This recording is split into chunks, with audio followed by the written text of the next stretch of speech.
Good afternoon, everybody. Thanks so much for coming out. My name is Laura Heisler, and I'm Director of Programming at the Wisconsin Alumni Research Foundation. And we are delighted to bring you this series in partnership with our colleagues at Discovery to Product, or D2P. This semester, for the first time, the Innovation Roadmap speaker series. This presentation today will round out our offerings for this semester, and we'll be back next semester with some different takes on innovation, paths to through innovation by alumni who have their stories to share. I'm going to be having my colleague John Surdick from the Business School introduce today's speaker because they go way back. But before I turn things over to John, I just wanted to mention a couple of housekeeping things for today's session. One is we are recording it, and if you're interested in catching it or forwarding it to someone later, you'll be able to find it in a few days on both the discovery.wis.edu website and the warf.org website, and send those links around. Because we're recording it, we're going to ask you to let us know when we get to the Q&A portion. So our speaker will talk for about 40 minutes or so, and then we'll have time for your questions. When we get to that portion, because we're recording it, we're going to ask you to raise your hand, and we'll get over to you with the mic. That helps us capture your question on the recording and make sure that everyone can hear, so we appreciate that. And then last but not least, I see everybody has a name tag. If you don't, please grab one at some point. And that will be your ticket to entry to our networking reception following this the presentation. You'll have a chance to come out, talk with the other people here, as well as our speaker for a little while. So please do join us for that reception. So with that, I am delighted to invite John Surdick to come on up and give some background on our speaker. And John, I'll let you transfer to Michelle's slide. That could be disastrous. Thank you, Laura. I'm absolutely thrilled to be here tonight. As Laura mentioned, my name is John Surdick. I work at the Wisconsin School of Business, and in that role, support a number of our cross-campus entrepreneurship programs and initiatives here at UW-Madison.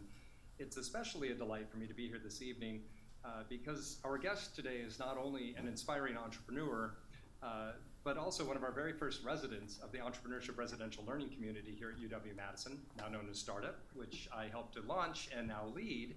And in many ways, I would argue that she embodies the very best values and practices of that community. Her passion for social impact is matched only by her entrepreneurial savvy. And I suspect, if you listen closely tonight, you'll hear her describe a number of situations where her open-mindedness, resourcefulness, her bias to action, and raw resilience enabled her to kind of make progress where others might have simply been stymied. And it's these qualities, among many others, that continue to inspire me and those who know her, but also those who don't know her. Some of you may recognize Forbes is up there as well. She was recently awarded a 30 under 30 award for her work in education and technology space. And I'm really excited to have her here this evening to share more about her entrepreneurial journey, up to, including, and beyond the BFA she picked up here at Wisconsin in 2012. And hope you will please join me in giving her a very warm Wisconsin welcome on an otherwise chilly night. Michelle, please.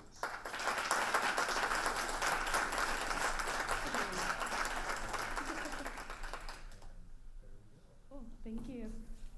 My clothes. I got it. Awesome. Let's see if the tech founder can figure out how to make this full screen. Control L. Apparently not. Somebody help me out? Oh, got it. All right. Me too. Sorry. Hey, thank you all for coming tonight on this especially cold night. It is very humbling for me to be back. This is my first time back in Madison since I graduated in 2012, so it's been 6 years. I'm surprised to see that not a ton has changed and that things are still evolving in spite of the looks of things not changing. There clearly is a lot of excitement happening, and so I'm glad to be a part of the program that is a part of facilitating that. And so I'm here to share this entrepreneurial story as a part of this innovative roadmap series. I think that's a really interesting prompt, right? There's something about any person's journey that can outline a certain trajectory. But the thing about an entrepreneurial journey is that no two look the same, right? Can you guys hear me okay? Okay. I am a bit nasally. I promise I don't normally sound like this, so excuse me for that. But yeah, I think it's really interesting, right? That I'm here sharing what is one pathway into what is the startup world. But it's not necessarily that pathway that is replicable. It's the tools, it's the themes of all of that that have emerged. So I'm curious after this to find out if any of the themes that I'll share in my story, emerge in all the others that you've heard up till now. So without further ado, why am I here? Like any good story, there's a who and a what and a why, and I promise the why is the most interesting part, but if you hadn't heard enough about who I am, there's some context that brings me back to a stage rather than just an audience, right? And that's the credibility and the accolades that come with hustling to build a startup. These are the kinds of things that people look for, and I've been honored with a few of them, and it's a part of the reason why I'm excited to share what it's taken to get to that point. So I'm Xiaohoa Michelle Ching, and I'm the founder and CEO of Literator. So what is Literator? We are helping teachers help kids read. That is our one little snippet that sounds a lot or maybe too similar to a famous quote in Zoolander about like helping kids who don't read so good. We do a lot more than that. And we do it through technology. I'll tell you more about why that came to be, but essentially what Literator does is it's technology that is meant to help teachers with facilitating really high quality instruction to make sure that every kid can read. And this is a really, really massive problem. It's something that stands in the way of student success all across the board, and it's one of the reasons that I tackled this before any other social justice problem. And we're now in 4,200 schools globally. So something that started in my classroom has now gone to serve tens of thousands of students all around the world. This is the why I'm here, right? I built this thing, we've made it pretty far. But what brought me to this problem space in particular? Why even education? Right? Before I can talk to you about why I became a startup founder, I have to tell you about the whole history behind me. I think there's something about this journey that you go on, any person goes on, that has to be guided in some kind of direction, an internal compass, so to speak. And so for me, it's very much grounded in my identity. I remember actually, as I was prepping to come here, I was reading a lot of old writing that I've done. I've always been a writer. And I actually looked at my college application for Madison. And my first line is something along the lines of like, there are these different aspects of my identity. I see myself as an artist, an activist, and those things emerge upon and rely upon each other to become and manifest in how I am in the world and what I'm doing. And all of that is still true.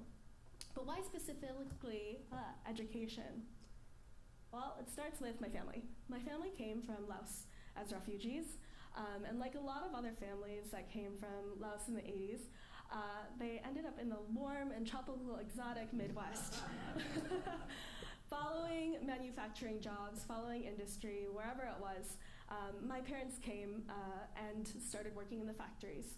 So I grew up in Rockford, Illinois, where I went to elementary school, and got to attend lots of really amazing gifted program schools. And then at a young age, my parents divorced. There's a lot of speaking of journeys, there's a lot of tension that happens when you make a big change and make a huge journey from one side of the world to the other. And for my dad, that was something that was very intentional. He wanted us to come to the States. He knew that this is where we would have an opportunity, this is where we would have a chance to make it. My mom, on the other hand, had no intentions whatsoever of leaving her small village and the rice paddy that she'd always known. And if anything had been slightly different in my father's mindset, that's where I would be now. But with that said, that also had an impact on how they found their way through the world. So my dad assimilated. He figured out how to make things work. He kept finding regular factory jobs. But my mom, when they divorced, struggled. And at a really young age, I went with her and helped her navigate systems. We ended up in Florida. And Florida and the South generally are culturally so radically different than the Midwest. That was not something I had anticipated. And one way that I really, really understood that profoundly was in my education. Everything I was learning in those classrooms in Florida were 2 years behind everything that I was learning before I got there. And so I was 10 years old when I decided I would leave Florida. I made the hard choice to leave my mom in the South and go back to the Midwest to live with my dad. Eventually that brought me to Wisconsin. And that was when I moved to Milwaukee. I was new to the city, and I was a freshman in high school. And most people think about high school as their freshman and their sophomore year, and then their junior year, and then the high school senioritis. My journey through education, which has informed this, was a lot different than that. Instead of my freshman year, I had a year where I was full of shock. And then it turned to anger. And then by sophomore year, I was frustrated, and that manifested into action. So let me tell you a little bit more about this. My freshman year of high school in Milwaukee, I found a school on the north side. Milwaukee is one of the country's most racially segregated cities. I knew that, but I didn't understand what that looked like until I walked into a school that was 100% black, except for me. That would be an interesting anecdote in itself, but what I wasn't prepared for was what that would mean for what the environment was like. So I walked in and immediately found out that over 120 of the freshmen in my class were about to be aged out of the system. That meant rather than this idea that they could work hard and keep going, they had a choice to make. They either passed that year of freshman year or they were kicked out of the system completely. And I already had this sense of what is going on here? What is this big problem that's happening? And slowly it became very clear to me, this wasn't an educational environment. Not only was the physical environment deteriorating constantly, there were so few teachers that had the energy to handle what was essentially an extension of all the tensions that were in the community in the classroom. And instead of an educational environment, it was a holding cell. And I thought, this is not an educational experience for me, and it's not one for my peers, and yet this is what we're getting. We're being set up to fail. And that made me angry. That anger manifested in a lot of violence in the school itself. But I was this outsider. I was this quiet Asian girl who didn't dress like anybody else, didn't talk like anybody else, and most of the time was writing furiously in her journal. But I became an observer, and I was angry too. But that anger turned into this question of who's doing something about this, and what are they doing about it?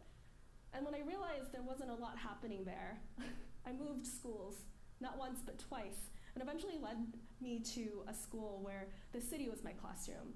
And I was able to do an internship with the ACLU. I was able to work with the school board. I was able to take all of my anger and frustration and channel it into direct action, which would then make it very difficult for me to get to Madison and become a student again. Which is why, like any good entrepreneurial student, I came to the University of Wisconsin with this intention to study business. I was like, if I'm gonna do something about this education problem, I need to have the resources to do it. I don't come from money, I don't come from wealth, I don't come from a lot of social capital. So where do you build all of that? The world of business seemed to be a good fit. So I joined the entrepreneurial residential learning community, which was brand new at the time. And I started taking pre-business classes, which were disastrous. I love psychology. I hated going to a lecture hall with 400 other kids and having to memorize a bunch of note cards and then cram for stuff that I was gonna forget the next day and didn't feel meaningful. I felt like I was lost in the crowd and I was thoroughly uninspired. Not only that, I felt like I was completely removed from the action. Here I was, somebody who was deeply passionate about these issues, and here I was in a classroom tasked with what felt like busy work. And so I dropped out of the pre-business program, and I figured out entrepreneurship in my own way, in the studio. This is where I honed a lot of my practice. John mentioned I got my BFA. I got my Bachelor's of Fine Arts with a focus on painting. I have one of my painting professors here. And honestly, this was the thing that helped me become really comfortable with this process of rapid prototyping and iteration, of problem solving, of being resourceful. But it also gave me an opportunity to dig really deep conceptually into whatever it was that was really curious for me, whatever it was that was really interesting for me, whatever was most meaningful for me. And rather than turn away from the discomfort of all of that, I was encouraged, because of the creative space, to lean into it and explore it. And without that experience, I don't know that I would be ready or as equipped as I am today to just go with the flow, which is a huge requirement in the space of startups. So I joke, an artist could be born in college in an art program, but really an entrepreneur was nurtured during that time. So again, I wanted to read it. This is a journey and it's a pathway, but I don't intend for like any aspiring entrepreneur to read my story someday and be like, so I'm gonna major in art, and that's how I'm gonna figure out how to be a really great startup founder, because it's just not true. Because it goes back to something bigger than just having this resilience and this creativity and resourcefulness. It comes back to a really deep why. That story I shared with you about my education environment, right? I hadn't forgotten about my classmates.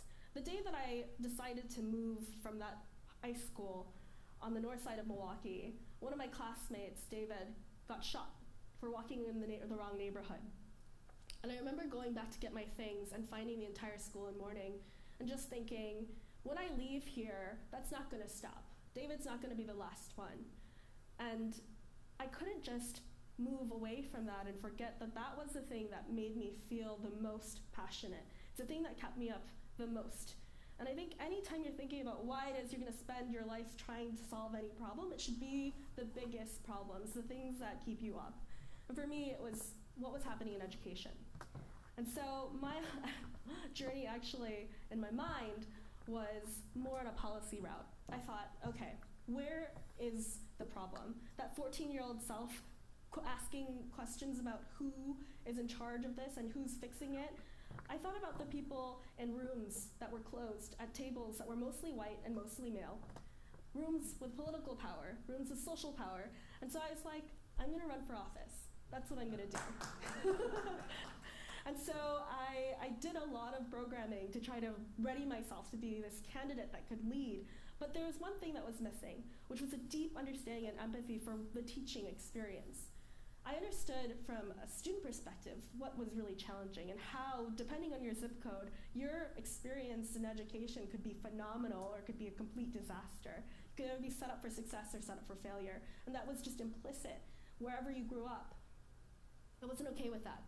So what does it mean to be a teacher in an environment like that? For this reason, I joined Teach for America.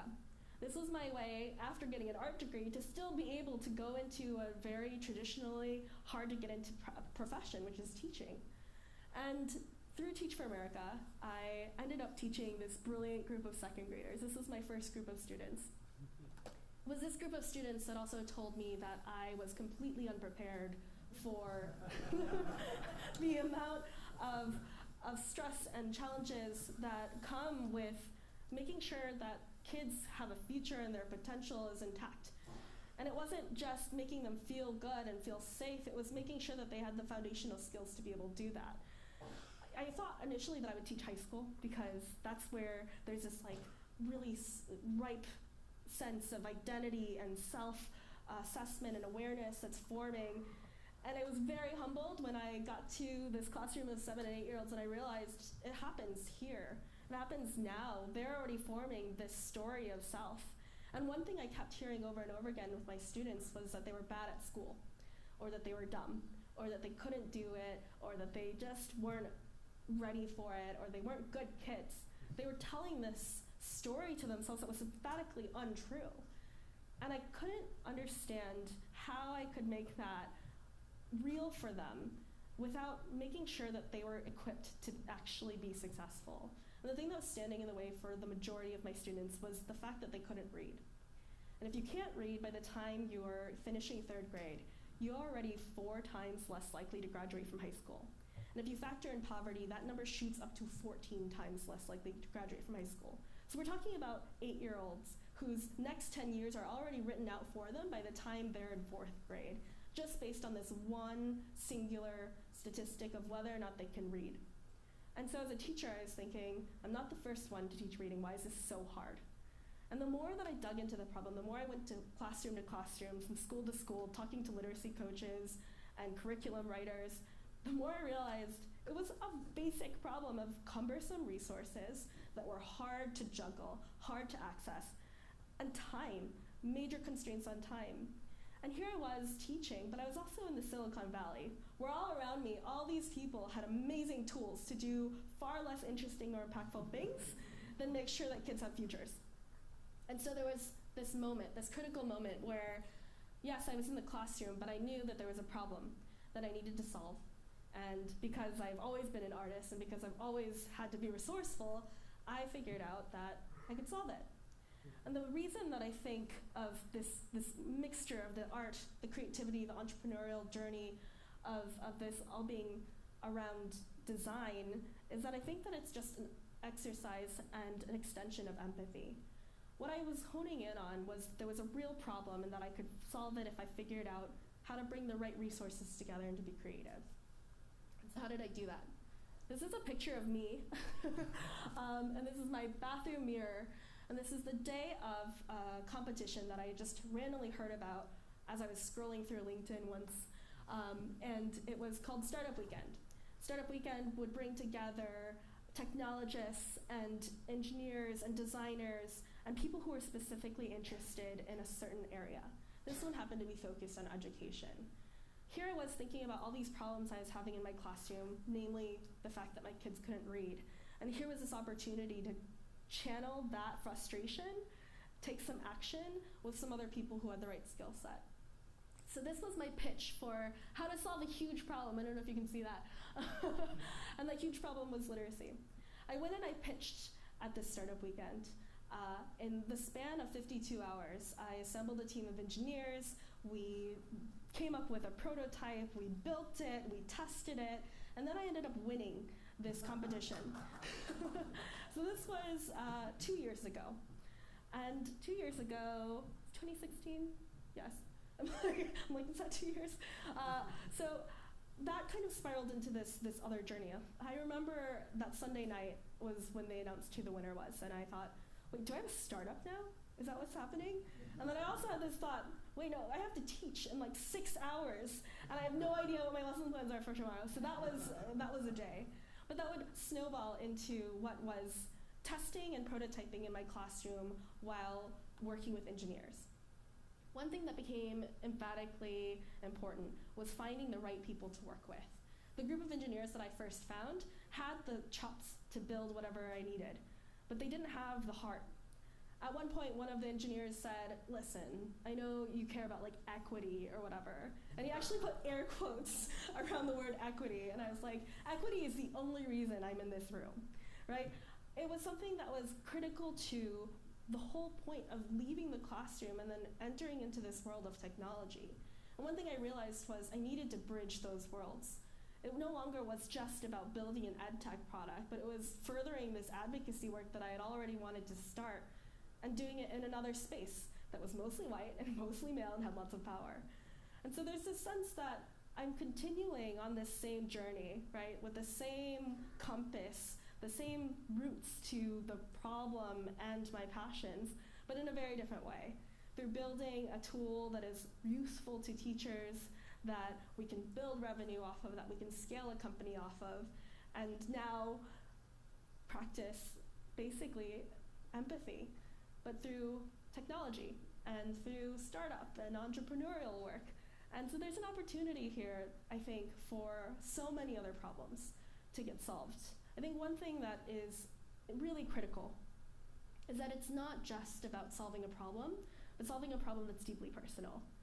I think a lot about the environment that I'm in, Silicon Valley itself, as being a place with a ton of brilliant people who think that they can solve everything and are looking for problems. And I know that there are communities ripe with people brilliant and prepared with the exact knowledge and expertise to solve those problems too. And it's not gonna happen with these two separate silos. There has to be this joining together. And I think that in Silicon Valley, there's a sense that they're disrupting all these industries and solving all these problems, but they're not the community members that have the empathy and the right intentions to do those things the right way. So I encourage you all, after hearing this story, to support that kind of growth and that community. I think this can't happen without this communication between people who are thinking about what it means to innovate, and then also people who are really trying to change the world for better. So I leave you with some last thoughts. Essentially, two things that I regularly, they're not necessarily mantras, but things that I have always lived by, which is don't wait for an invitation. Yeah, I kind of waited for a startup weekend to have a door open for me, but nobody invited me up there to pitch, and nobody asked me to speak up. And don't ask for permission. I have never asked for permission. And I think that's one of the things that has helped me to enter into the rooms where I don't think that I was expected to be in or necessarily belonged in initially. But I will continue to do that. And I will continue to find myself on stages like this where I keep it really real and share my story so that other people can hopefully not wait for an invitation or ask for permission to start changing the world. So without further ado, I'd be happy to open up to questions. I might have gone pretty quickly, but thank you.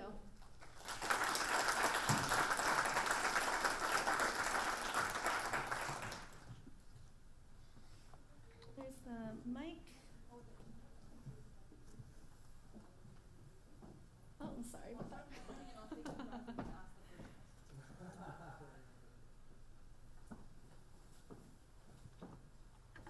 That was an amazing story, Michelle. Thank you.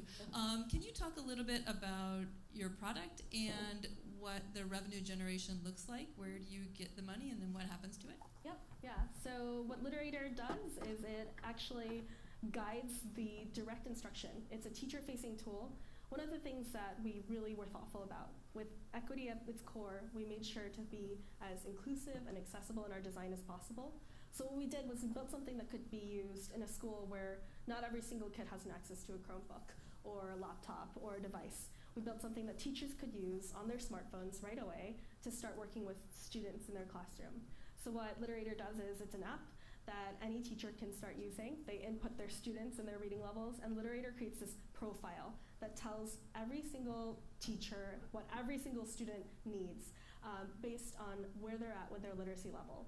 And what that looks like is a list of these behaviors, these actions that they need to take that could range anywhere from holding the book the right way to asking the right kind of comprehension questions. And right now, the expectation is that teachers have that knowledge just in their head. That like, I could walk up to any student, no matter what reading level they're at, and start supporting them without having the context for that is crazy, it's wild. And really, teachers are given tools like a grade level curriculum. So I was teaching second grade. I was given a second grade curriculum. My students are reading at preschool to fourth grade levels. So I was totally under-equipped for that.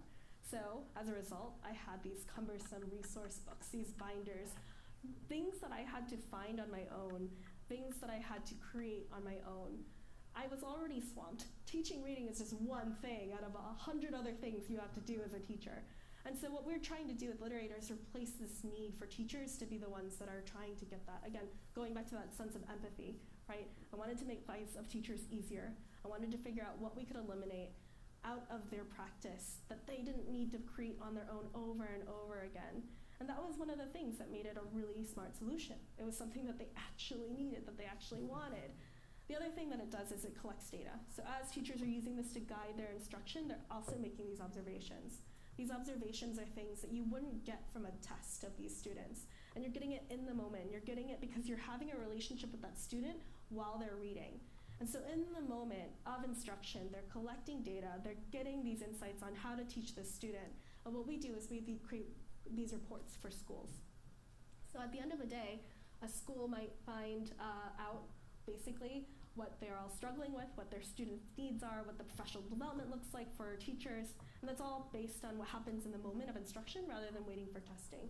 So we sell that, the data that we're getting from these teachers as a whole group for schools or districts so that we can connect all of that data together and so that they're not relying on the kind of tools that I was when I was in the classroom. So my school relied on a Post-it note board that every single time a kid came angry into the office would get destroyed. So we regularly had to take pictures of our data. And this is 2013. It was like, no, this doesn't make sense, but yeah. So school districts are paying you. School districts are paying annual licenses, yeah.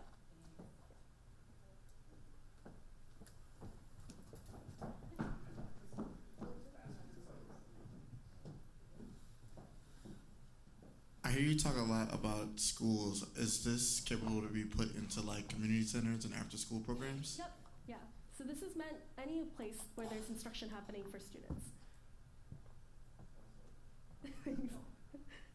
Has the data from your instructional model been compared to I don't know what the word is, but to other classrooms that aren't using it to see what the difference is?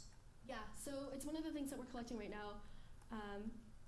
We just started this year with a really intentional pilot to compare essentially the efficacy data of what schools using Literator with schools that don't use Literator might look like.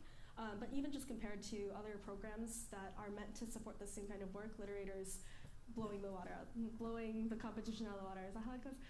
I'm sick. Thank you. Thank you so much. Very, very interesting discussion. Question on, you've really grown quickly. In 2 years to have 4,200 schools using your product is really very impressive and amazing. How did you do that? What were some of the key learnings that allowed you to scale so quickly? Yeah, so one thing that I didn't share in this that I think is really a massive part of why this is possible is because I have an incredible team. I think one thing that happened after I left that group of engineers was that I went actively hunting for co-founders who would be mission aligned. One of the things you have to do, especially if you're an outsider from the space, is put yourself into very strange positions where you're just entering into rooms and listening. And I found myself at a design lab where I met a woman who was a designer and an engineer, and she was an Apple designer and engineer. So not just any designer and engineer, but like a top 1% engineer and designer. And she was saying, I've helped 16 companies build the MVP for this is the initial product that they need to prove some viability for their startups. And I'm looking for something with some social impact. And I remember thinking, whoa, that would be amazing. She's never gonna join my company, but I bet she knows other people like her. So I found her at lunch. I sat down next to her and I started telling her, I think the first thing I said was, so I'm doing this thing and I have no idea what I'm looking for or what I need or who to look for, but here's what I'm trying to do.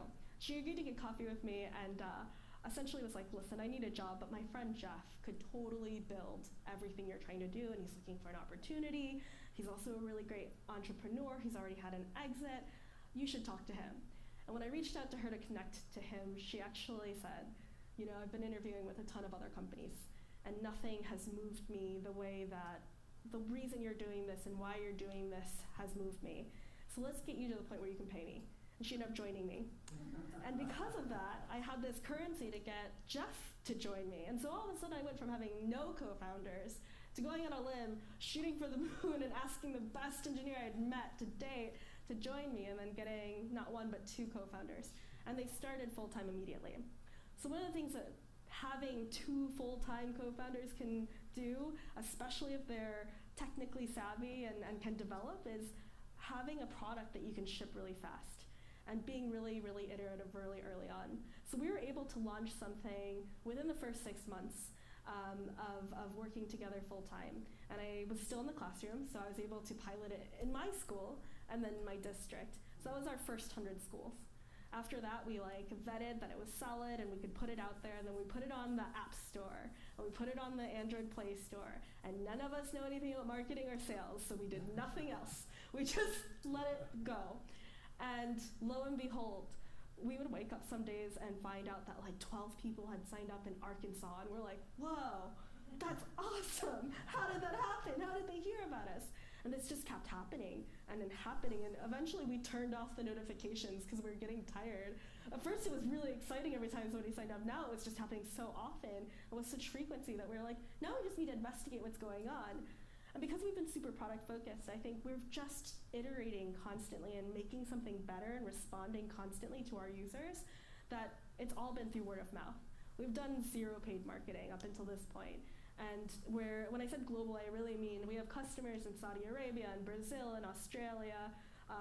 It's not just our neighbors in Canada. And that's been something that we couldn't have anticipated, but was a part of the experience of figuring out how to make this thing happen and grow it. Thanks for the question. A woman of color in the business world, what are some of the challenges you had to face? Challenges specific to what? Sorry. Like you had to face as a woman of color. Oh, as a woman of color? It's so easy. There are no things.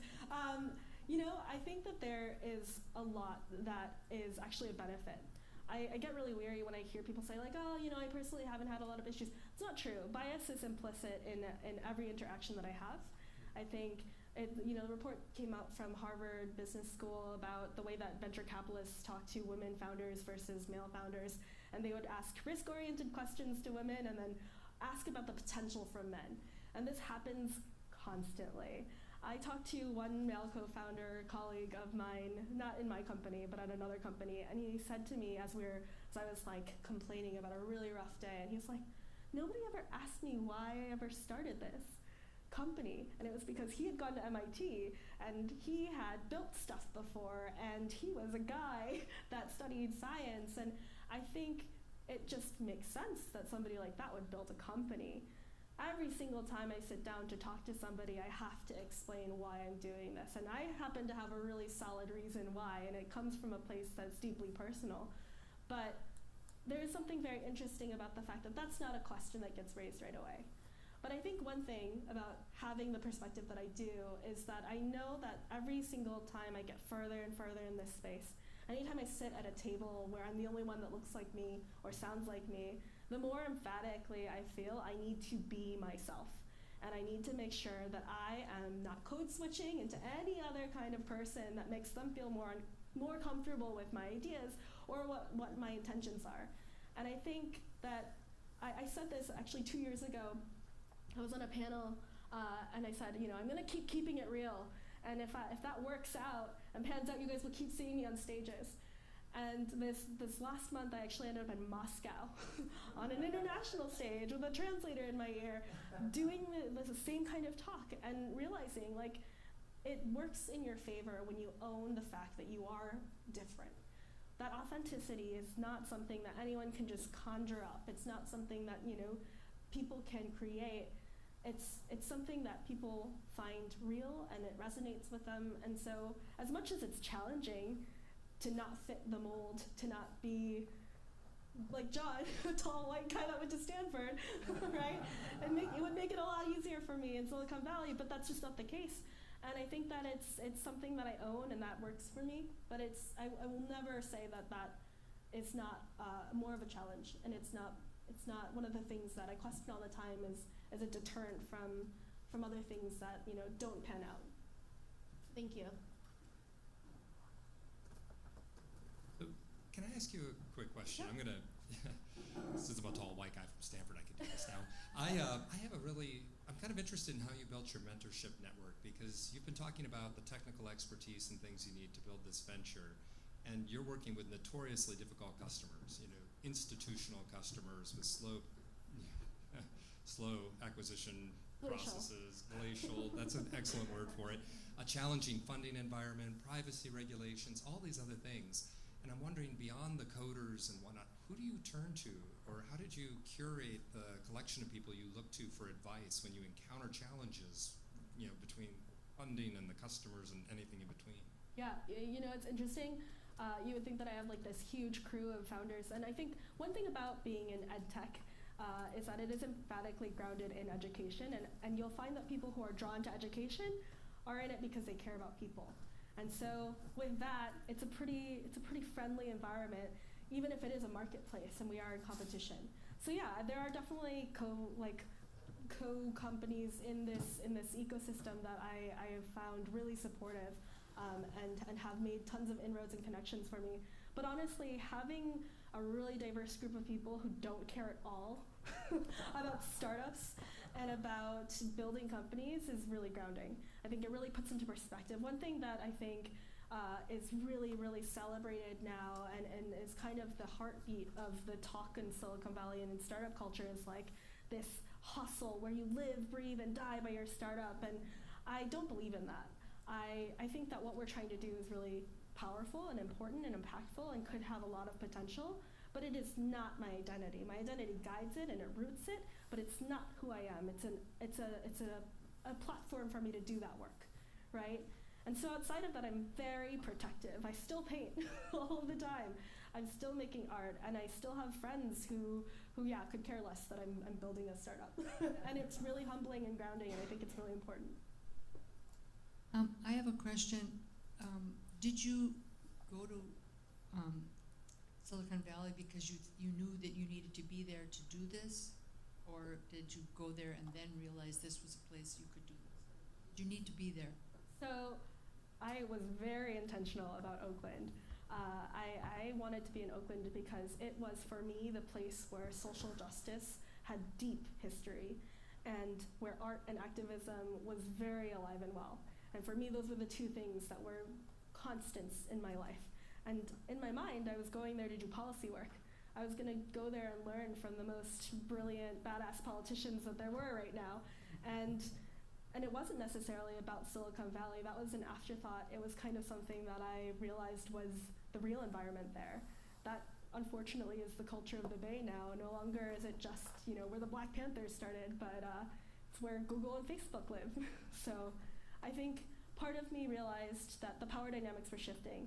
And actually, that Silicon Valley having as much influence and power as it did was also a much different kind of democratized space that I could enter into in a very different way and at a much faster clip. I have a question as well. I'm a consultant with a statewide organization here in Wisconsin that does adult literacy. Yeah. And I'm wondering if your software, these are community-based organizations around the state that rely on volunteer tutors mostly to work with adults. And I'm wondering if your software might be applicable. Yeah, I think that we've seen people get really creative. When we built this, we thought, sure, this is like a K through 3 tool, and then we're like, no, this is K through 5, and then all of a sudden we're like customers that are high schools, right? But we also have adult literacy support people who are trying to use it. I don't know that it's necessarily the best practice. I think a lot of our language and a lot of the intentions and the partners that we've worked with to develop it have been really focused on a very distinct teacher experience. So even though it's something, adult literacy is something that I care a lot about, but it's not something that I think that our software is extending to just yet. But it could. But it could. It totally could.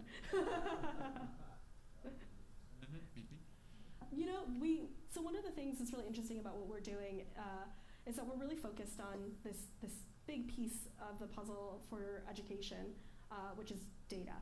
Schools are constantly talking about data.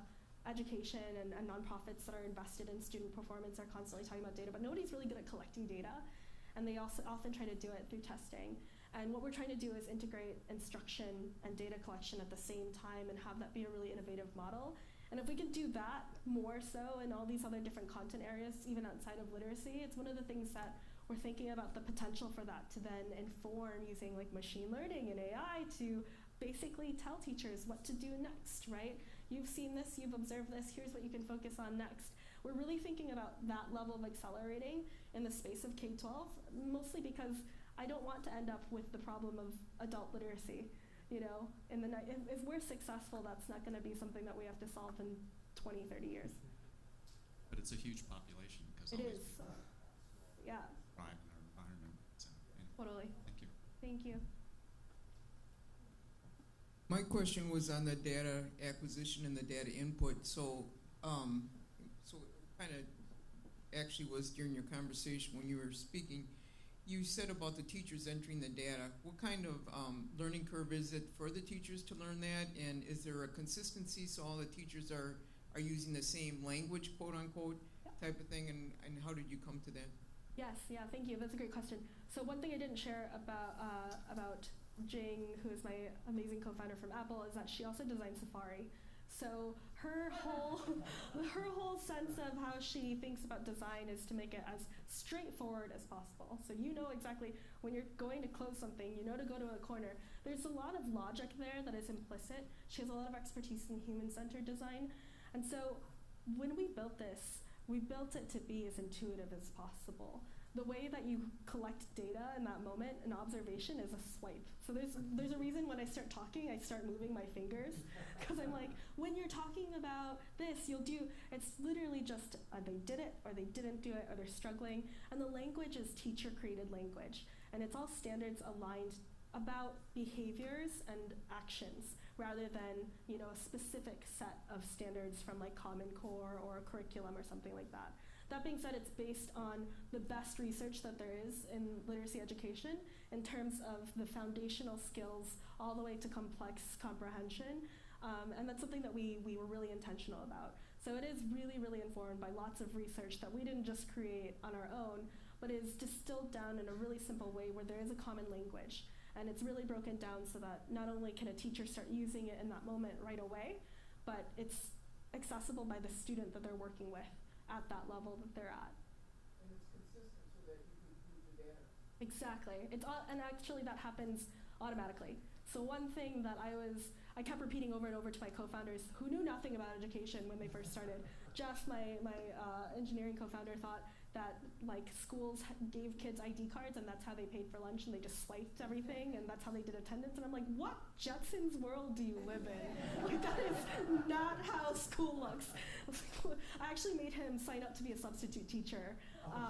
Yeah, I wasn't gonna let them get away without putting in some more effort. So it's one of the things where, you know, like we really were intentional about like what that data collection is gonna look like, because we were seeing that the way that data collection was happening was so haphazard, the language was so different, it was so inconsistent, and so we wanted to make sure that it was super easy and super straightforward and that it was shared automatically and then not up to schools and district leaders and administrators to do data analysis. So one of the things that we do and one of the reasons we're able to sell is because we give automatic reports. So all teachers do is collect their observations in that moment, and all of a sudden they're getting these beautiful visualized reports about what's happening in their school in real time. Yeah. So I have some more questions about the structure of your startup. You haven't really talked about investors and exits and sort of what your co-founders are looking for.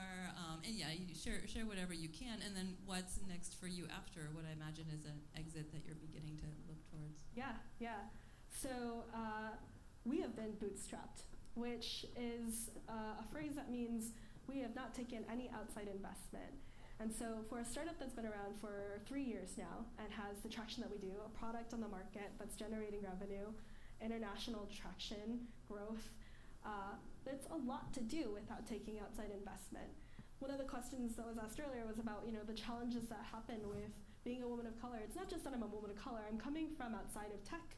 I'm a first-time founder. I'm young.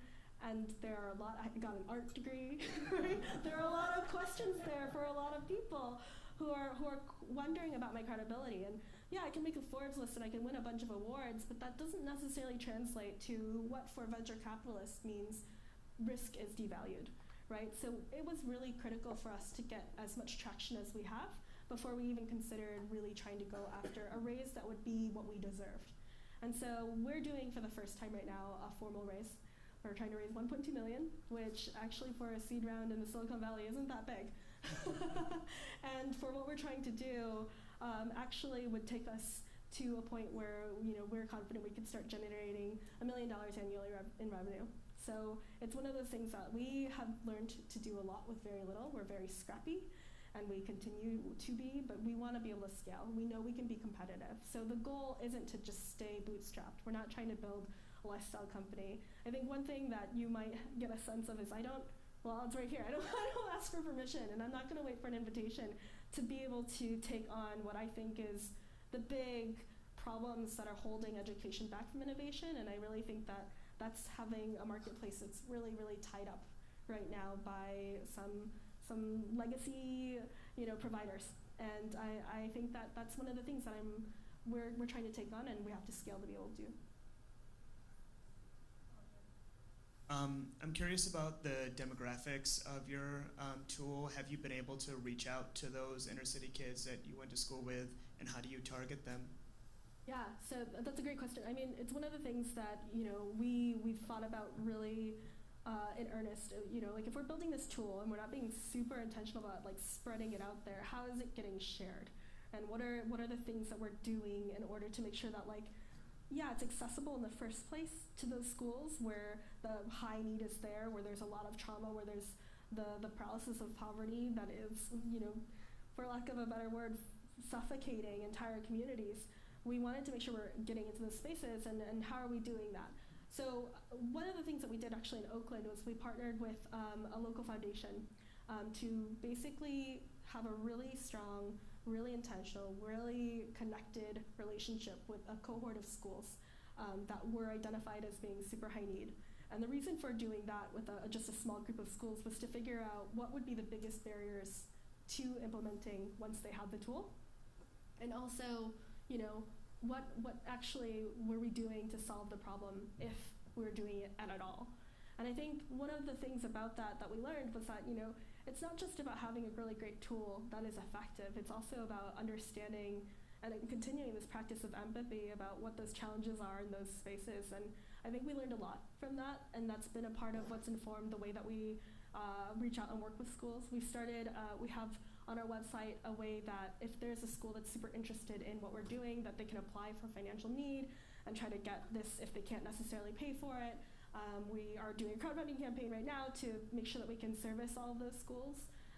So it's just one of those things where that we'll figure it out. It's always finding a way.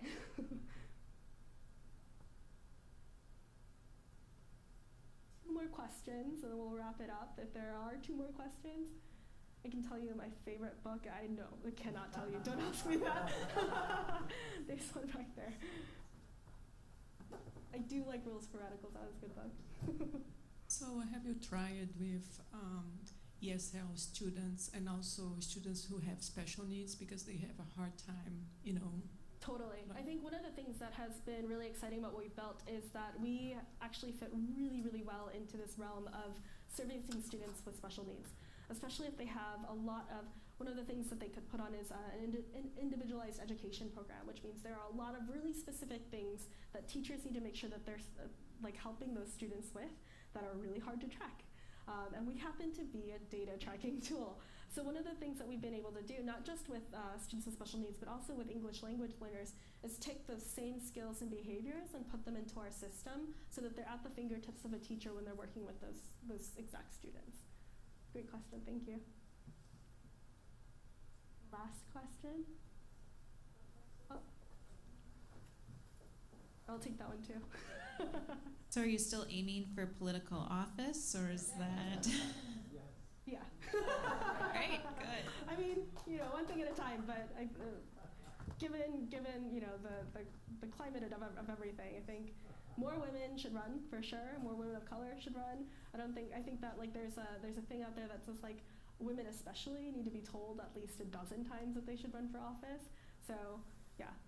We'll wait for another 1,200 times, maybe by then. Thank you. Well, that kind of leads into your question, which is what's next. So yeah, we're raising around. So if any of you are in touch with any high net worth individuals or angels, that would be great.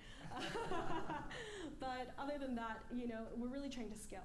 And that is by any means necessary. So if it means that we do it on our own or we do it in partnership with major publishers or something like that, those are all options that we're entertaining, but ultimately we're trying to solve this problem. We've already built something that works, and at the end of the day, it's just making sure it gets into as many hands as possible and can be used and improved upon. So, thank you so much.